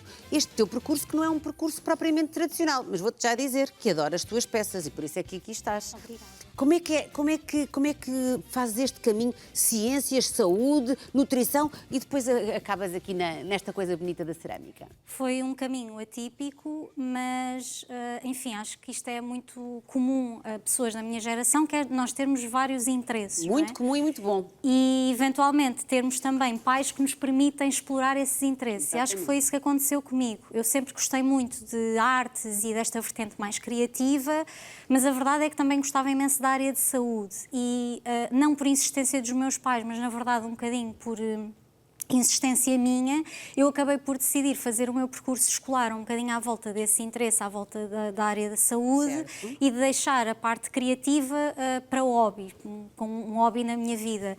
E eventualmente, durante o meu curso, durante a minha licenciatura, eu comecei a perceber-me que se calhar esta parte criativa era demasiado importante para mim e eu não conseguia mantê-la na minha vida como um hobby, ela precisava de existir a full time. Ela precisava de respirar, não é? Exatamente. Então foi isso que aconteceu. Eu licenciei-me, depois dediquei algum tempo a perceber de que forma é que queria canalizar a minha criatividade, porque lá está, eu tinha muitos interesses, então daí veio o meu percurso na moda como stylist, o meu percurso depois com outros tipos de artes, como a cestaria, e eventualmente encontrei a cerâmica e percebi que era aqui que eu estava em casa. Mas é tão bonito o que tu disseste, porque se calhar nem te apercebeste, mas é que eu acho que tu disseste uma coisa muito verdadeira e que eu acho que é uma grande vantagem da tua geração, de quem pode, naturalmente, porque não podemos reduzir a uma geração a pessoas que têm o privilégio de poder escolher entre várias coisas que podem fazer, porque têm pais que podem ajudar, sim, não é? Sem dúvida, Tu também sabes isso. Mas, na verdade, esta coisa de não temos que nos rotular logo, mal sair... Muitas vezes é tão cedo escolher um curso de faculdade, não é? Eu tenho 3 filhos e, portanto, já me apercebi disso. Parece que ainda não há sequer uma maturidade ou um conhecimento do que é que nós somos para escolhermos um rumo profissional, não é? E vocês a vossa geração acaba por experimentar, quando podem, várias coisas, vários caminhos, e essa escolha depois acaba por ser muito mais livre e feliz, não é? Sem dúvida, eu acho que lá está, é um privilégio muito grande, como a Rita estava a dizer, e eu sei que tive a oportunidade de o fazer. Lá está, porque os meus pais não tiveram esse privilégio, não tiveram essa oportunidade, e então acho que fizeram sempre questão que eu e a minha irmã estivéssemos livres para experimentar muita coisa, mas não deixa de ser... mas lá está, não deixa de ser uma forma de privilégio, porque implica muita coisa e muito apoio dos nossos pais quando decidimos, numa idade adulta em que se calhar já teríamos de estar a trabalhar, que queremos experimentar muita coisa. Isto implica mesmo um apoio grande da nossa rede, e eu tenho, sem dúvida. Sem dúvida, já percebi que tens. E olha, ouvi dizer que também durante a Covid, como aconteceu com tanta gente, a Covid teve coisas péssimas, ainda há bocado estávamos a falar com o André sobre isso, mas também ele aproveitou esse momento de uma obrigatória reclusão para criar e pensar. A ti também te aconteceu o mesmo? Sim, antes da Covid-19 eu já sabia que queria criar uma marca, tanto que eu fui intencionalmente para as Caldas da Rainha estudar cerâmica, e isto foi antes da Covid, e o meu objetivo era criar uma marca. As Caldas são uma referência nesta área. Para mim era importante, se eu ia trabalhar numa área, eu tinha de aprender com quem sabe. Então, para mim, era muito importante aprender com os melhores que temos, que estão nas Caldas da Rainha. E há pouco tivemos aqui um direto com 2 artistas das Caldas da Rainha extraordinários. Estávamos dentro da cabeça deles e a perceber que é realmente incrível. Ali respira-se um ar de arte, não é? Sem dúvida, muita coisa incrível a acontecer ali. E pronto, e a verdade é que o meu curso terminou quando a pandemia rebentou, e mesmo ali a tempo do primeiro confinamento, e pronto, isto é uma coisa que não é muito adequada a dizer, mas a verdade é que para mim, permitiu-me passar este tempo sozinha a criar, que eu acho que não acho nada desadequado. Eu acho que há muitas pessoas que descobriram, houve coisas muito mais, já sabemos, não vale a pena estarmos sempre a insistir nisso, Mas houve pessoas que se descobriram também durante esse período? Eu não tenho dúvidas que a marca seria muito diferente se eu não tivesse, para pior, se eu não tivesse tido essa oportunidade de estar sozinha comigo a trabalhar de forma tão Uma dedicada. obrigação de parar. Olha, e quem é este avô que tu tanto homenageias através da tua marca? Era Ou o quem meu era este teu avô, o meu avô materno, que lá está, eu acho que sempre foi uma referência muito grande para mim, para os meus primos, para toda a gente na nossa família. Foi uma pessoa que trabalhou até poder e que era algo que eu não compreendia quando era pequenina, porque é que alguém podendo estar a descansar escolhia não descansar. Mas a verdade é que depois, quando criei a minha marca, que implica muito esforço e muita dedicação, eu comecei a perceber um bocadinho que isto são valores incríveis e que ele me passou, não é? Que é esta questão de compromisso para com aquilo a que me propus, e isso foi sem dúvida o meu avô a passar. Para que as pessoas percebam, o teu avô não tinha nada a ver com esta área. Nada, a questão é que ele absolutamente nada. ensinou-te que trabalhar e que nós nos empenharmos e nos esforçarmos e darmos tudo o que temos é muito importante para conseguirmos. Sim, sermos profissionais e sermos sérios no nosso trabalho, porque lá está, eu tenho um trabalho criativo, mas eu acho que temos de ser sérios e de fazer aquilo de que gostamos de forma comprometida, e então foi isso tudo que eu retirei dele. Ele nunca sonhou sequer que eu ia criar uma marca, e pronto, então quando decidi criá-la, pensei muito nele e pensei muito que ele estaria certamente preocupado com o risco, mas muito orgulhoso daquilo que eu estava a criar, e então decidi prestar-lhe essa homenagem através do apelido dele. De certeza absoluta que ficaria ele muitíssimo orgulhoso. Acho esta tua história mesmo muito, muito bonita. Olha, e o que é que tu querias? O que é que tu queres quando tu estás a criar? O que é que tu queres transmitir às pessoas? Que tipo de objeto, que tipo de emoção é que tu queres transmitir?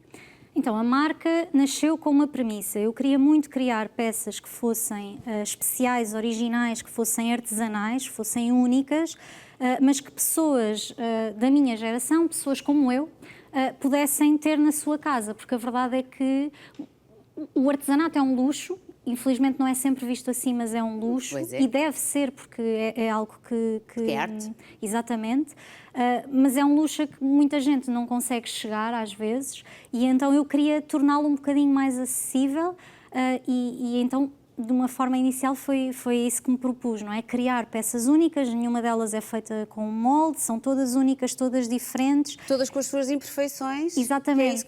Que é isso que faz com que sejam absolutamente diferentes e únicas. E foi a partir daí que nasceu também esta vontade de criar, claro que a minha coleção não é toda à volta disto, mas criar um bocadinho como forma de homenagem ao corpo da mulher, porque era isto que eu queria, não era? Criar peças únicas, respeitar a diferença, a imperfeição, e não há nada melhor para transmitir isto do que seguir um bocadinho a linha do corpo, não é? Que é sempre diferente. E então é um bocadinho aí que eu vou buscar a minha inspiração no meu trabalho. Tens peças lindíssimas, Obrigada. Todas. Eu estava aqui, estas ainda nem as tinha conseguido ver, mas são absolutamente extraordinárias, e está aqui também... Também está aqui o corpo da mulher, não é? Representado, são muito bonitas estas chaveninhas de café. Olha, sei que me trazes aqui um desafio, estou um bocadinho assustada, mas eu gostava, se calhar que tu fizesses primeiro um bocadinho. No fundo, vamos aqui tentar pintar qualquer coisa. Personalizar, sendo que depois isto vai ter de ir cozer, não é? Exatamente. A cerâmica é cozida sempre 2 vezes, o barro. Estas peças que eu trouxe já foram cozidas uma vez e dá para perceber pelo som que fazem, mas ainda não estão impermeabilizadas, ainda não têm esta camada de vidrado que as protege e que nos permite utilizá-las com líquidos. Portanto, esta é a altura perfeita para as decorar com cor, caso seja o nosso desejo. Então eu achei que seria interessante, uma vez que também dou workshops, isto também faz parte... Fala-me disso, em Benfica. Exatamente, eu tenho uma loja Podes começar a em Benfica. Eu prefiro que sejas tu, acho que é mais giro, porque assim tu podes pensar, estás aqui comigo, estás no Intercidades, estás num canal novo que é o Conta Lá, que pretende contar Portugal por inteiro, e assim tu vais falando e com a inspiração que te der fazes aí uma pequena ilustração. Parece-me bem. E depois, quando tiver isso bem cozidinho, há de vir parar aqui ao nosso Eu trago cenário. aqui e terei todo o gosto. Boa. Mas sim, a loja é uma aventura recente. Eu trabalhava num ateliê que me pertencia só a mim, e era possível visitá-lo por marcação, mas era mesmo um espaço que era só meu, era muito pequenino. E começou a surgir este desejo de ensinar, porque eu gosto muito de comunicar, gosto muito de conversar. Nota-se bem. Obrigada. Comunicas muito bem. Oh, muito obrigada. E então senti a imensa necessidade de ver pessoas. Claro. Porque a cerâmica tem este lado que eu adoro, que é muito solitário, eu gosto disso, mas não gosto disso sempre. Sempre. E então... Gostas disso como opção. Exatamente, exatamente. E então dar aulas permite-me ver pessoas, estar com pessoas, ouvir histórias diferentes, sempre que me apetece. E tens alunos e alunas de que idades? Mais homens, mais mulheres? Conta-me. É curioso, eu comecei a dar workshops há uns anos e no primeiro ano eu acho que não tive um homem. Eram sempre mulheres e a grande maioria entre os 25 e os 40 anos.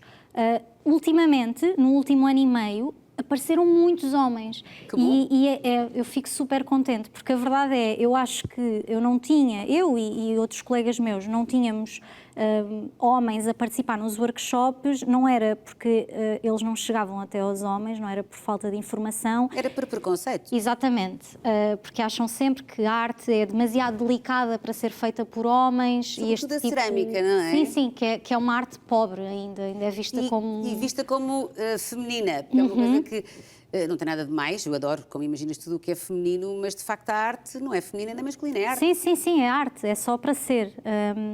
E é engraçado que neste último ano comecei a ter muitos homens a participar em workshops, muitos mesmo, e é curioso, e eu conto isto muitas vezes nos workshops, quando recebo homens, que é... os homens, como têm uma vivência muito diferente da nossa e crescem com valores muito diferentes dos nossos e obrigações muito diferentes, também criam de forma muito diferente. As mulheres são muito críticas e eu vejo imenso isso nos workshops, criticam-se muito e avaliam-se, são muito injustas consigo mesmas.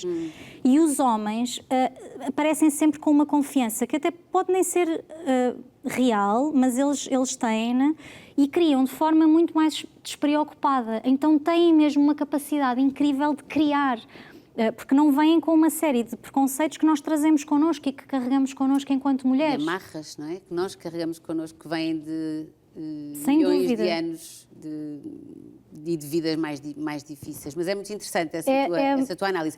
Sabes o que é que eu vou aqui sugerir à minha coordenação, à Cláudia e também ao realizador, ao André? Eu acho que tu podes ficar aí tranquilinha a acabar a nossa peça.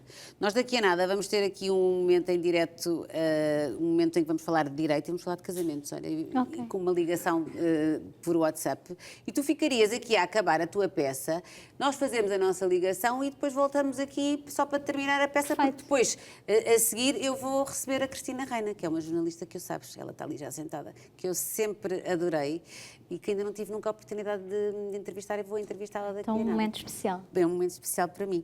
Portanto, achas que concordas com este... Parece-me ótimo. Parece-te ótimo? Então, olha, vamos já fazer aqui a ligação com a Cristina, não a Reina, mas a Cristina do Simples e Direitos, a Cristina Reis. Isto hoje é muito rei, muita rainha, reinas, isto aqui, depois a pessoa fica toda baralhada. Vamos falar com a Cristina sobre casamento. É assim, Cristina, quando se fala de casamento, raramente se fala na vertente patrimonial, porque as pessoas casam muito apaixonadas, sempre... É suposto casarem apaixonadas, não é? E há assim um pudor em abordar o tema, mas a verdade é que é muito importante para quem casa conhecer os diferentes regimes e é essencial para que as coisas corram bem sabermos exatamente o que é meu, o que é nosso, o que é dele, e por isso vamos fazer aqui uma conversa simples para as pessoas perceberem, como vocês fazem sempre, simples e sobre direito, e vamos explicar aqui as diferenças entre os regimes de casamento. Olá, Cristina. Olá, Rita. Então... Está tudo bem? Tudo bem, tudo ótimo. Então vamos lá a isto. Estamos prontos para mais um tema. Estamos prontos. Qual é que é a diferença então entre os regimes de casamento? Explica-me lá. Então, vamos. Claro que há sempre especificidades e cada caso é um caso, mas vamos dar assim as regras gerais. Até meados de 1967, nós começamos por dizer que temos 3 regimes de casamento: o regime de comunhão geral de bens, o regime de comunhão de adquiridos e a separação de bens. Até meados de 1967, o regime regra era a comunhão geral de bens. Okay. Portanto, é normal que os casamentos celebrados até essa data sigam este regime. Agora já não se vê tanto. Na comunhão geral de bens é património comum os bens adquiridos antes do casamento e os bens adquiridos depois do casamento. Portanto, praticamente é tudo património comum. Há umas exceções quanto a determinadas doações ou indemnizações, mas vamos para o regime regra. Na comunhão de adquiridos é bem próprio, ou seja, bem de cada um, os bens adquiridos antes do casamento, os bens herdados, os bens doados a som dos cônjuges e determinadas indemnizações. Também será bem próprio bens que vêm a substituir, ou comprados durante o casamento, que vêm a substituir bens próprios. Por exemplo, eu tenho uma casa que comprei antes do casamento. Certo. E vendo essa casa. O produto dessa venda será um bem próprio. Se eu com esse dinheiro compro na consistência do casamento uma loja, também, à partida, essa loja será um bem próprio, porque é uma substituição de um bem que eu já tinha antes do casamento. Bens comuns são essencialmente todo o resto, os rendimentos, os salários, bens adquiridos na consistência do casamento com dinheiro ganho na consistência do casamento. Eu vou só deixar aqui 2 exemplos porque causam bastante confusão e há muitas, e sendo este o regime de regra, há muitas dúvidas quanto a isto. Um exemplo curioso são as contas bancárias. Como já expliquei, o dinheiro fruto de trabalho na consistência do casamento é dos dois, é bem comum. E há uma ideia errada quanto às contas tituladas só por um.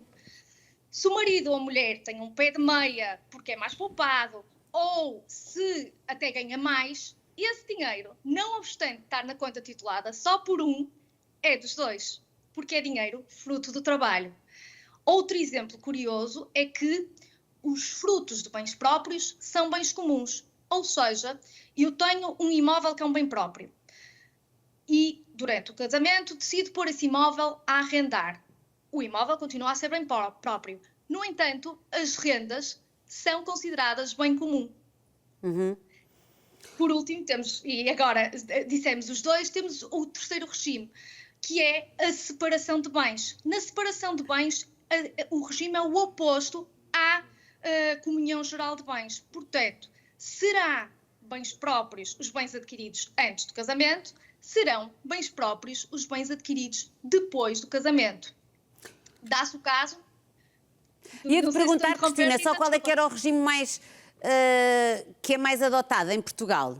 Qual é que é o mais utilizado? Atualmente, antes de 1960, os mais adotados são sempre o regime regra, ou seja, os regimes em que, se os noivos nada disserem, aplicam-se automaticamente. Desde 1967 é o da comunhão de adquiridos. Antes de 1967 era a comunhão geral de bens. Ok. No entanto, tem-se vindo, enquanto que a comunhão geral de bens tem vindo a morrer, a separação de bens tem vindo também agora a ser mais adotada. Portanto, também se vê muitos casamentos no regime da separação. Mas aí os noivos têm que dizer. É isso que me estás a dizer. Exatamente. Têm que dizer alguma coisa. Se nada disserem, o regime que é aplicado automaticamente é o regime da comunhão de adquiridos. E eles dizem isso no contrato de casamento. Quando vão casar, é um contrato e, portanto, tem que ficar escrito no contrato que existe uma separação geral. Exatamente. Separação total de bens. Ok. Chama-se a Convenção Antinupcial. É que as pessoas esquecem-se que o casamento é um contrato, não é? É um contrato. E portanto, tem determinadas especificidades e por isso é importante saber a especificidade de cada um para escolher o regime de casamento adequado. E, portanto, serão estes três os três possíveis. E evita-se muita chatice, Cristina, se estivermos informados sobre aquilo que realmente queremos e se falarmos antes de assinarmos esse tal contrato, não é? Que é uma coisa que muitas vezes, por pudor, não acontece. Testemunhas isso com a tua experiência. Porquê é que os noivos não falam? Pois. Bastante. E depois há muitas dúvidas. E depois a questão depois põe-se no divórcio, porque em caso de divórcio, cada regime vai ter um tratamento diferente.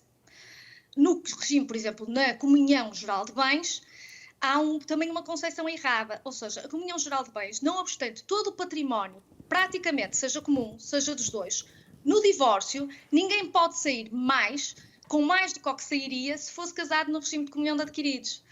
Portanto, havendo divórcio, mesmo no regime da comunhão geral de bens, o Tribunal vai fazer um exercício. Vai simular que aquele casamento foi celebrado no regime da comunhão de adquiridos. E se algum dos cônjuges estiver a receber a mais, esse valor será reduzido. Na comunhão de adquiridos, por exemplo, já explicamos o que é bem próprio, o que é bem comum. Cada um irá sair com os seus bens próprios, porque já são seus, metade dos bens comuns e metade das dívidas comuns. Já na separação de bens não existe inventar para partilha, não há chamadas partilhas. Poderá haver depois uma divisão de coisa comum, mas é exatamente a ação que eu instauraria se tivesse comprado uma casa com um irmão ou com Mas então não seria alguém, mais algum amigo. prudente irmos todos para a separação de bens? Eu percebo a lógica, mas a separação de bens também não é assim tão simplista quanto isto. Então explica lá. Por exemplo, numa separação de bens, às vezes as pessoas têm uma concepção errada.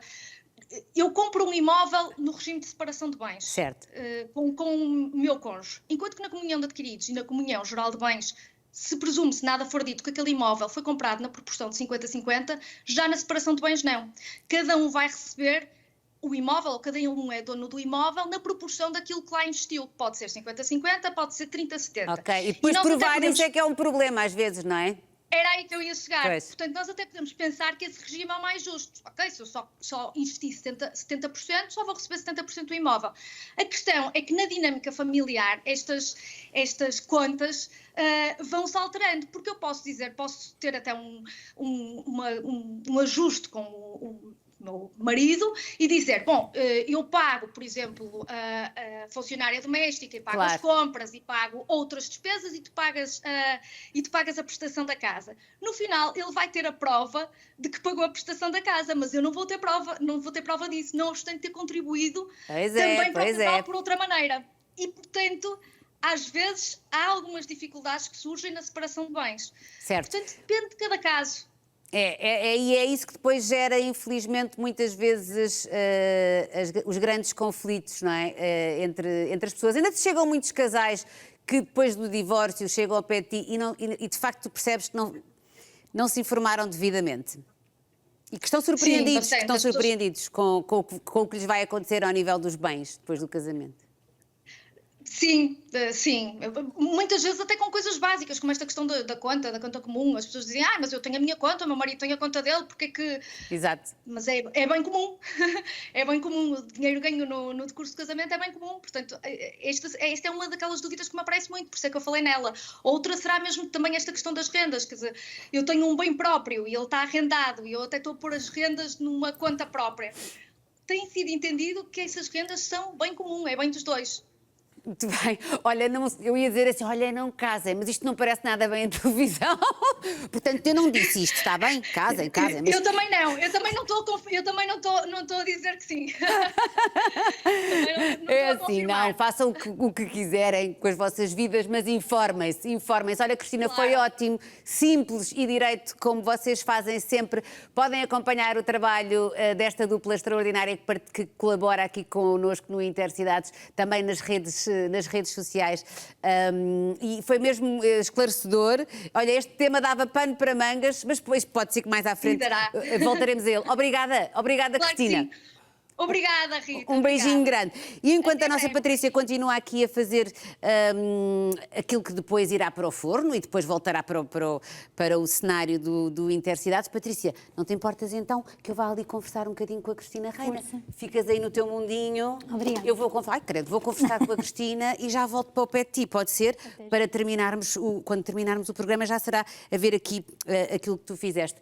E na próxima paragem está alguém de quem eu gosto muito e admiro muito. É filha de um argentino, passou grande parte da infância na Bolívia. Mais tarde, e já como jornalista, foi enviada especial nos Estados Unidos, Brasil, Venezuela, França. Fez a cobertura de vários conflitos armados. Mundo não lhe falta.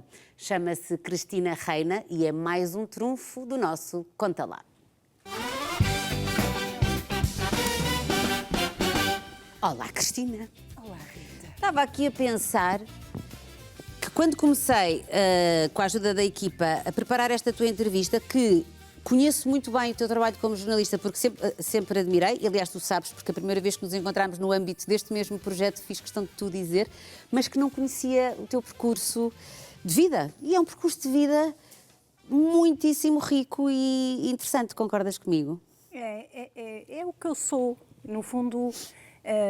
o sítio de onde eu vim, as pessoas de onde eu vim traçaram em grande parte os passos que eu dei. Certo. Porque mesmo a especialização de internacional decorre de um universo em que eu fui criada, em que a política, os aspectos militares, a diplomacia, a geopolítica estavam sempre na conversa de casa. Não foi um assunto novo na minha vida, tive apenas que dar continuidade, porque a memória histórica estava lá. Estavas habituada a ouvir essas conversas em criança? Estava. Inclusivamente houve uma vez que o meu pai trouxe dos Estados Unidos um rádio onda curta e ouvíamos coisas relacionadas com a guerra civil no Líbano.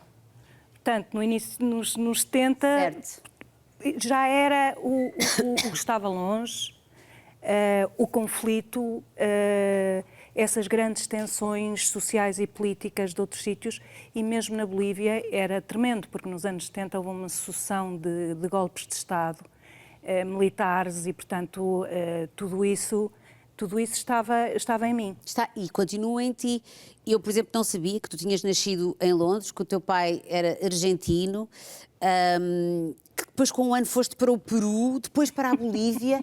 Rapariga, que inquietude que depois acabaria por marcar também a tua vida, como tu disseste tão bem, a tua vida profissional. Mas tu na Bolívia, vocês ficaram até aos 10 anos, certo? Ficámos até os meus 11 anos. Ficámos, sim. Que memórias tens, para além dessa noção de conflito do próprio país? Que memórias tens desses tempos? Tenho a memória de imensa liberdade, que eu fui muito criada na rua, com a minha bicicleta, era filha única e tinha a possibilidade de arrancar com a bicicleta, com os patins e com uma boneca, quer dizer, era um detalhe. Tinha uma boneca espetada na bicicleta com os patins, portanto ia preparada para tudo e andava pelas avenidas de La Paz com grande liberdade, sendo criança. E lembro-me quando cheguei a Portugal, o choque da abordagem masculina para a criança, que eu não tinha sentido na Bolívia de maneira nenhuma. Engraçado? Não tem graça nenhuma, mas foi um grande choque para mim, porque eu vinha extremamente pura, não é, nesse aspecto. Certo. E brincavas muito e tinhas 2 amigos. Quem eram esses teus 2 super amigos? Eu tinha uma obsessão, queria ser escoteiro. Pois. Eu queria ser escoteiro. Porque se calhar nem sabias que era possível ser escoteira. Pronto, e tinha 2 vizinhos que, fazendo a história longa curta, fizeram uma sede num sítio absolutamente proibido, onde eu não podia ir por questões de segurança, era perigoso, porque ia dar a um rio. Fizeram uma sede de escoteiros só para mim. Oh, meu Deus! Foi. E lá fomos nós, e lá fui eu, proibidíssima de ir para esse sítio, fui com a minha cadela. Eras fresca, digamos assim. Eras livre? Era desobediente. Eras malandra? Era desobediente. Eras desobediente. Eu gosto muito dessa palavra, por acaso. Era acho que a desobediência às vezes é muito importante. E era aventureira. E, portanto, era curiosa, era muito cusca, ouvia todas as conversas, sabia das namoradas, das amigas, dos meus pais, quem é que tinha casado, quem é que dormia com quem, quer dizer, a criança, o filho único, depois, criado entre adultos, vai sabendo tudo. Eu era o PBX deles e eles às vezes até ficavam surpreendidos das coisas que eu sabia. E também era outro universo, as crianças criavam-se. Criavam-se, sim. Não é? Não é esta hiperatenção, hiperfoco que nós temos agora. Sim, o universo da criança, e que eu acho bonito, também, mas por vezes excessivo. É verdade. E não, eu estava lá, eles, bebê, os meus pais podiam ir a uma discoteca e eu ficava no bengaleiro a dormir. Não é? Quantas vezes eu dormi os meus pais em restaurantes assim com 2 cadeirinhas e ali exatamente. E nenhum não nos fez mal nenhum. O mundo era dos adultos. O mundo era dos adultos. E isso foi muito interessante, nem sempre foi justo. Certo. Mas eu volto muitas vezes a essa criança e volto a ela com muita admiração e com muito carinho, porque todas essas mudanças e mesmo a vinda para Portugal foi tudo muito intenso. e fui estrangeira durante muito tempo.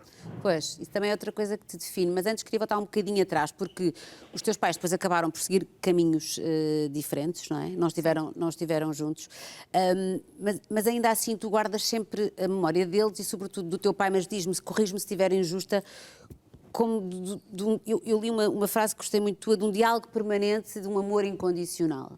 Que pai era este? Olha, ele era 20 anos mais velho que a minha mãe, portanto, calhou ser um pai-avô. E como era, tinha vivido muito, era cultíssimo, falava 5 línguas, tinha vivido intensamente o desporto. Eu fui a depositária de tudo isso, não só das histórias, como do treino desportivo. Ele era capaz, e fazíamos isso, ia à noite à rua comigo, fazíamos a partida do atletismo ao milímetro, era tudo medido, cronometrava-me. Portanto, rigoroso e exigente. Era muito, queria que eu fosse um cavalo de corrida. Queria que fosse forte também. Muito forte. E, portanto, vimos todos os Jogos Olímpicos, todos os Mundiais, vimos os combates de boxe mais importantes da história, vi-os com ele. E portanto, essa... Mas tu sentias essa exigência como um grande amor, não é? Essa exigência era-te... Porque há pais que são super exigentes e que os filhos sentem isso como um peso. No teu caso, tu sentias que ele te queria, como tu disseste, queria que fosses depositária de tudo aquilo que ele tinha bebido no mundo? Sempre. Sempre, não é? Sempre. E foi de tal maneira que, em termos até políticos, eu acabei por me formar em oposição a ele. Esse diálogo era tão intenso que eu lembro-me, quando caiu o muro de Berlim, ele era comunista e eu disse-lhe, não vês que o projeto falhou? Tu não vês que o projeto falhou? E ele viveu esse fracasso com grande amargura e eu vivi a amargura dele, porque nós vivíamos isso. Mas com a tua visão do mundo, que era outra. Com a minha visão do mundo, e eu não conseguia perceber. E dizia-lhe, estás a ver, a própria China está a introduzir lentamente princípios capitalistas e ele guardava Cuba num sítio quase sagrado, dessa pureza. E pronto, eu na altura já informadíssima, e claro, evidentemente, com ele aprendi uma coisa que é muito importante, que é não se muda a opinião de ninguém. Aquilo que é visceral nas pessoas. Ou as convicções, mais do que as opiniões, porque uma opinião, nós até podemos eventualmente agora, aquilo que é uma convicção profunda, daquilo que é quase aquilo que nós somos, isso aí não se, de facto é difícil de mudar. E no campo da política é muito isso, não é? Muito profundo e é visceral, não é? Eu acho que tem a ver muito com o instinto que cada um tem e que o mobiliza na sua empatia ou no seu pragmatismo, depende. E eu acho que isso não se muda. Eu às vezes vejo as pessoas a discutirem e a tentarem se convencer umas às outras e eu gosto muito de partilhar aquilo que eu sei, aquilo que estudei, aquilo que penso, mas não com a pretensão de mudar a opinião do outro. Muito bem. Mas há uma idade, não sei se concordas comigo, em que nós ainda tentamos fazer isso, porque nós achamos que nós próprios vamos mudar o mundo e que se calhar conseguimos mudar a opinião das pessoas e depois percebemos muitas vezes que se calhar às vezes só ouvindo conseguimos mais essa transformação do que impondo aquilo que nós acreditamos de uma forma demasiado agressiva. Eu acho que isso também se aprende um pouco com a idade. Falaste-me do teu pai e da tua mãe, daquilo que eu vi das tuas entrevistas, que ela tinha um enorme sentido de humor. E eu gostava de perceber se também guardaste alguma coisa dela, desse sentido de humor. Eu acho que guardei dos dois a loucura. Há uma loucura que eu... e uma inquietação que eu trago deles. E às vezes quando eu me pergunto, mas porquê é que eu estou a sentir isto? Porquê é que já não tenho idade para sentir isto? Ou angustiar-me, por exemplo, com o Irão. Fiquei muito abalada com os protestos do Irão e com o massacre das pessoas e depois olho para trás e percebo que só posso sentir isto. E que só posso sentir este abismo porque está em mim, está na minha genética, está na paixão que eles me transmitiram e, portanto, eu não posso abafar essa paixão, ela está em mim. E eu acho que há esse lado, quer apaixonado, quer infantil, que coabita em mim. Era como o Fernando Pessoa dizia, há vários em mim, não é? Há o velho, há o novo, há o louco, há o são. E eu acho que essas personagens fortíssimas que eram os dois vivem em mim e eu, entretanto, tenho outras também dentro de mim. E és uma pessoa... Eu estava a ver, agora como me vês, porque eu ver uma jornalista como tu dizer... Eu já não sou jornalista. Para mim serás sempre. Já não sou. Para mim serás já não sempre. tenho carteira, já não pratico. Não interessa. O jornalismo, e tu sabes isso muito melhor do que eu, é uma coisa que não é só definido por uma carteira profissional, é uma coisa que é... Olha a forma como tu falas do mundo, a forma como tu ainda te comoves com o mundo e com as injustiças do mundo, eu acho que é necessária no jornalismo, tu não achas? Acho que... Porque às vezes eu olho, não querendo fazer aqui, eu não sou nada dessa pessoa, mas os jornalistas não podem ser robôs que não se comovem, que não se revoltam, que não se preocupam. Eu acho que é um equilíbrio sempre muito difícil. Eu acho que temos que ser independentes, mas não necessariamente imparciais. Há uma diferença. Sim, também acho. E fingir a imparcialidade é que nos robotiza e nos desumaniza. E engana, e eu acho que é enganadora para quem nos vê. É enganadora. Para quem vê. Eu acho que tem que haver uma honestidade e eu acho que é muito difícil aquilo que é pedido aos jornalistas, que é fingirem que estas coisas todas são como um jogo frio e laboratorial, é tudo limpo e eles manejam-se... Não é? Ascético. E manejam-se, e depois com as redes tudo se tornou extremamente violento em termos de críticas e eu hoje em dia, olhando para eles, para os meus colegas, antigos colegas, ou novos jornalistas, tenho uma grande simpatia e às vezes até tenho pena, não é? Porque é tão dura essa exposição. Há uma exposição muito mais violenta, isso é um duríssimo, facto. é duríssimo. Muito mais violento. grande Sacrifício. Olha, pronto, já entregaste a carteira, já não és jornalista, dizes tu, pelo menos na forma, digamos assim, naquilo que é o contrato, como há pouco falávamos do casamento. Mas estás aqui ao pé de nós, no Conta Lá, depois de uma pausa, e estás aqui com uma equipa que está muito feliz de te ter cá, podes ter a certeza disso, e a encarar aqui novos desafios que tu já tiveste, de coordenação, mas porquê é que tu decidiste juntar-te a nós? Eu ainda me lembro do primeiro almoço que eu te vi com o Sérgio ali, no Porto Brandão, a almoçar, e pensar, tu queres ver que a Cristina Reina vem para cá? Ainda não era líquido, ainda não sabíamos. O que é que te fez aceitar o convite? Na altura eu disse ao Sérgio, olha Sérgio, eu não quero apresentar, eu não quero ser jornalista, e ele ficou um pouco até desamparado, não é? Foi um bocado indecente da minha parte dizer-lhe, olha, tudo o que tu pensas, esquece. Mas tu gostas de formar pessoas, tu gostas de ajudar a crescer, gostas de fazer sempre a ponte com a academia, com a universidade. Gostei muito. Gosto muito do estagiário e gosto muito dessa inocência e dessa capacidade de ir ensinando a escrever, a pensar, a construir, a desconstruir, a ouvir o som. Mas ouve. E eles não estão a perceber, ouve o som.